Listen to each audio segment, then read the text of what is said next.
మెడ్సీ IVF ఉచిత సంతాన సాఫల్య చికిత్స శిబిరం మార్చి 1 నుండి 31 వరకు. ఇక్కడికి విచ్చేసిన ప్రతి ఒక్కరికి, అదేవిధంగా మా పార్టీ నాయకులకి, శ్రేణులకి అందరికీ కూడా మన పార్టీ అధ్యక్షులు పవన్ కళ్యాణ్ గారు నిన్న చంద్రబాబు నాయుడు గారితో సమావేశం అయినప్పుడు తీసుకున్న నిర్ణయం 17వ తారీఖున చిలకలూరుపేటలో ఒక అద్భుతమైన బహిరంగ సభ నిర్వహించాలని, అందులో ప్రతి ఒక్కరు కూడా భాగస్వాములు అవ్వాలని, మీ వంతు మీరు సహకారం అందించమని ఈ రోజున ఉమ్మడి పార్టీల కార్యక్రమంగా ప్రతి ఒక్కరు కూడా ఇందులో పాల్గొనాలని మనస్ఫూర్తిగా కోరుకుంటున్నాం.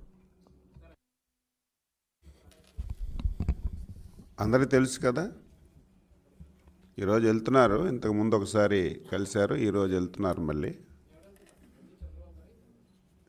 నాకు తెలిసినంతవరకు చంద్రబాబు గారు వెళ్తున్నారు. ఇది ఈ రెండు పార్టీల సభ. ఇది ఈరోజు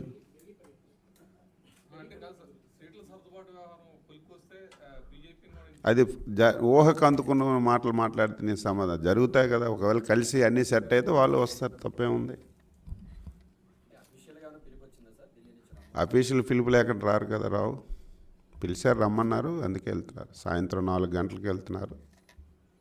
ఇవాళ నైట్ మీటింగ్ ఉందనుకుంటా.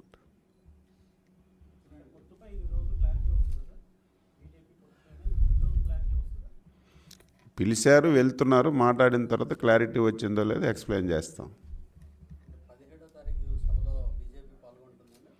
అన్నీ సవ్యంగా జరిగితే అప్పుడు ఏం చేయాలో మళ్ళీ అధ్యక్షులు ఇద్దరు కూర్చొని నిర్ణయం తీసుకుంటారు. ఈరోజు మేము ప్రకటించింది ఏంటంటే, 2 పార్టీలు కలిసి ఒక చారిత్రాత్మకమైనటువంటి ఘట్టానికి ఈ రాష్ట్ర చరిత్రలో నిలిచిపోయే విధంగా ఒక బ్రహ్మాండమైనటువంటి సభను పెట్టాలని నిర్ణయించాం. ఆ విషయాలు మీకు చెప్పాను.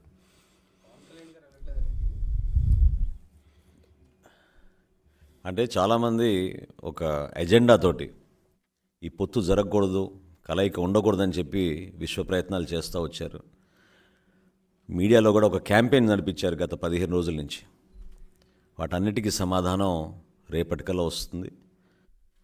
ఏ విధంగా చంద్రబాబు నాయుడు గారిని ఆహ్వానించారో పవన్ కళ్యాణ్ గారిని కూడా ఆహ్వానించారు. పవన్ కళ్యాణ్ గారు కూడా ఈరోజు రాత్రికి ఢిల్లీ చేరుకుంటారు.